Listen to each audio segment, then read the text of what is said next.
Simple Koan, Chapter 1. He was going home again. That is, if he ever really had a home. It's not as though he didn't look forward to a shower every day, a luxury that he had come to live without. Food from a refrigerator was also something he was looking forward to.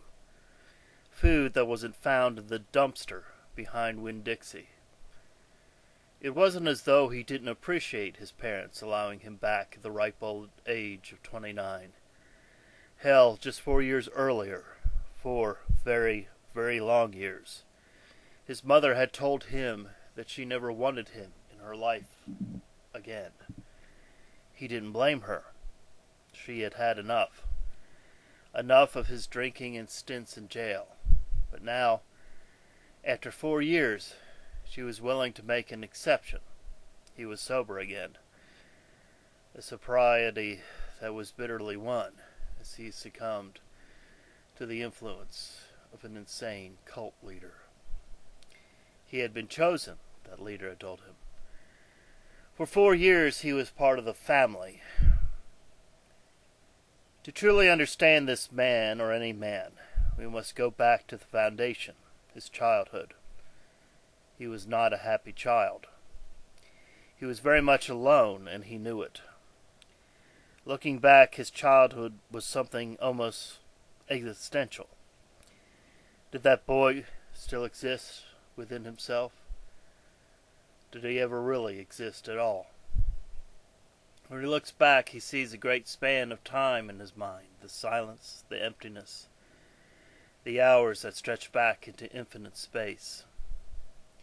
His childhood was one in which he learned to cope with who he was. He learned, at an early age, to come to grips with the light and dark sides of his nature. He found that this would often bring him grace.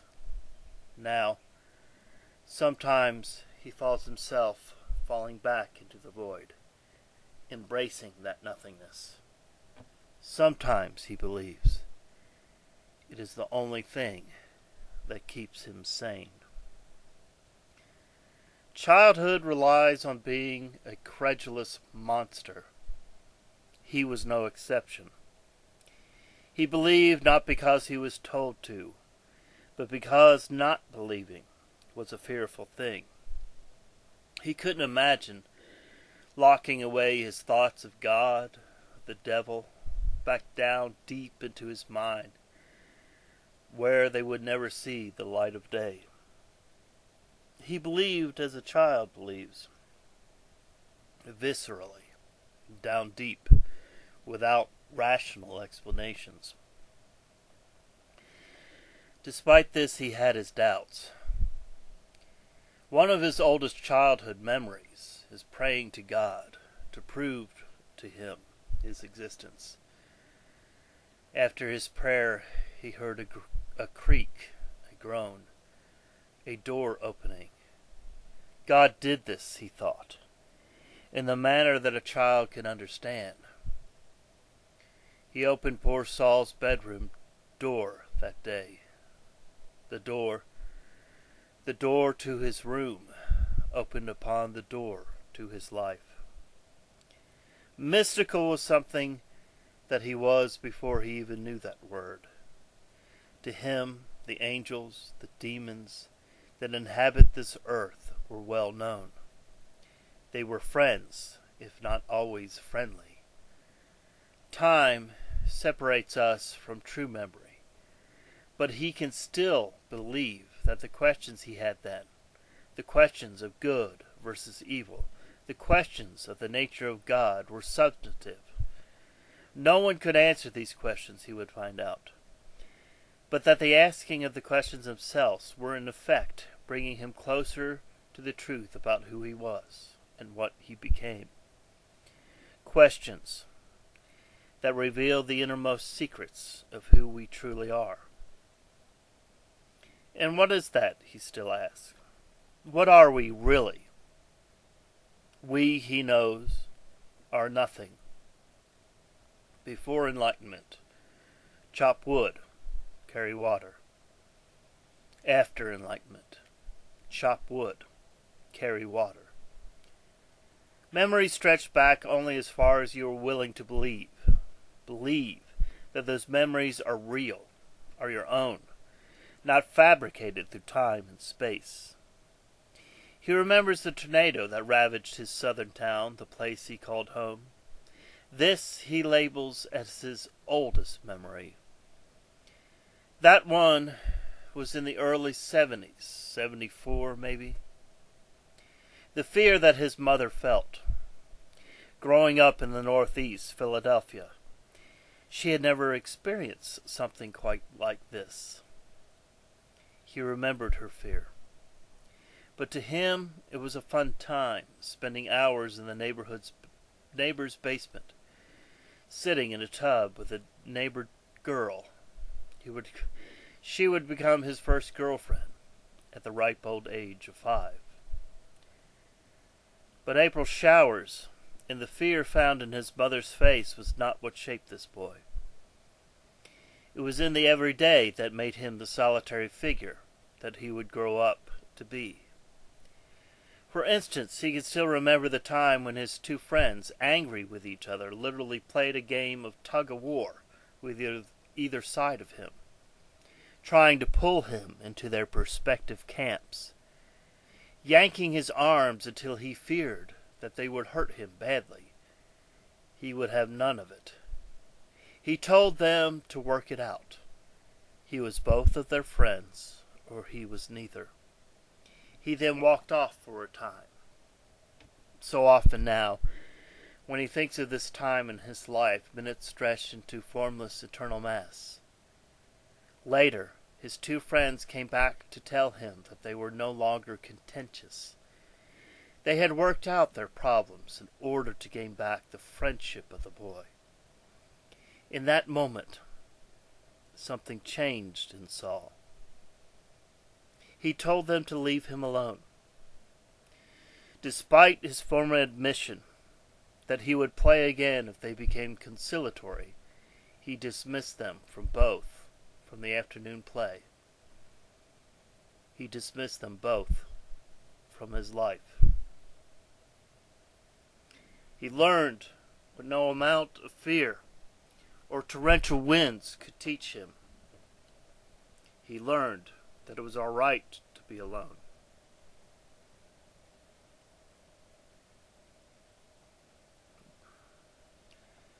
They say that no man is an island. He was still a boy. In many ways, this is the essential truth that his life would become. Trying desperately to fit in, times, failing, and finding solace, if not peace, in the darkness of his solitary hole. In misery he found comfort. The knowledge that he was capable of feelings. It would frighten him at first, his callousness towards the world. Then conversely, it would give him great strength.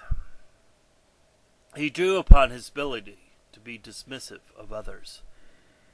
It gave something no one else had. It gave him an edge. He was learning through the perils of life that although he could not control others, he was completely in control of himself. A knowledge of oneself is a tremendous tool. He would come to use it to exterminate any lingering feelings he had for those that hurt him. To be his friend was great and glorious. To be his enemy was no longer to be at all. He could exterminate them from his life at will. He still had a conscience, but he would learn that he controlled it, not it him. His life was his own, and because no one was going to take away the vast, contemplative center that had stretched into the infinite space of mind, that time alone that he so came to cherish. No one was going to invade that space. He was in control, even when he wasn't.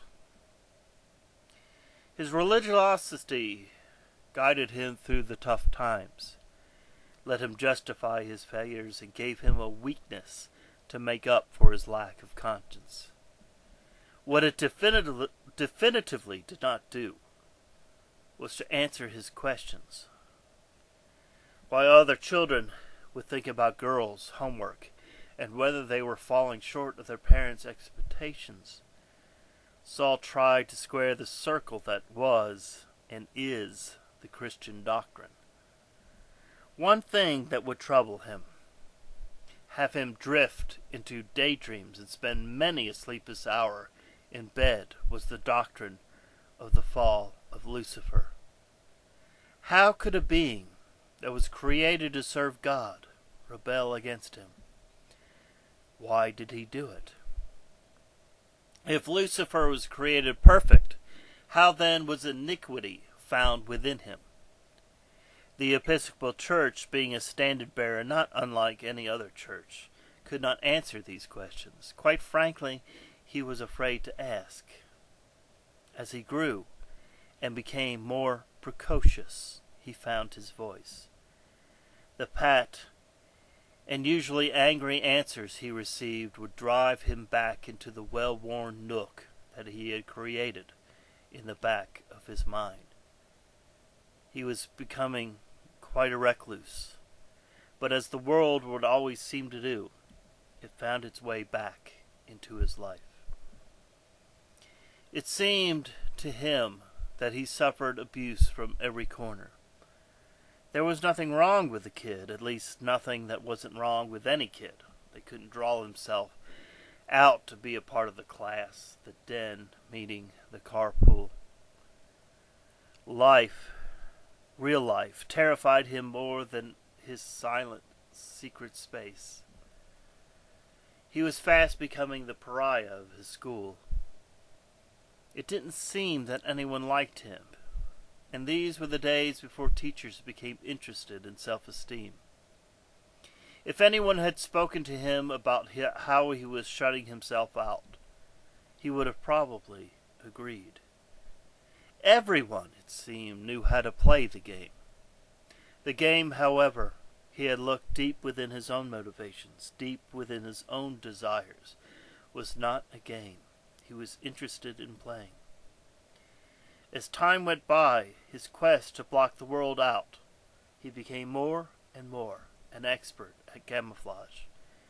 He blended into the woodwork, carved out his station in life as the weird kid no one spoke to. As elementary school moved into middle, he became just another one of the faceless masses that made up the school day. He had achieved what he wanted. He had achieved the state of nothingness he so wanted to hold on to. He had truly walked into the void. A void, however, is not a vacuum. He did briefly, in his own manner, take friends. Friends that he couldn't understand him, or his need to drain them of their psychic juices. They weren't really friends. He didn't have friends. To him, they were platonic lovers with everything that details. They were his, and his alone. He carried a great deal of possessiveness over his friends, even if they had little value to him. He was not attracted to them, not in the way most adolescents are attracted to each other. He didn't possess that normal physical attraction to his friends, both male and female. He despised the carnal, and when he reached that certain age, he despised himself. He would take his friends for all they could give him. He was constantly disappointed about how little that really was.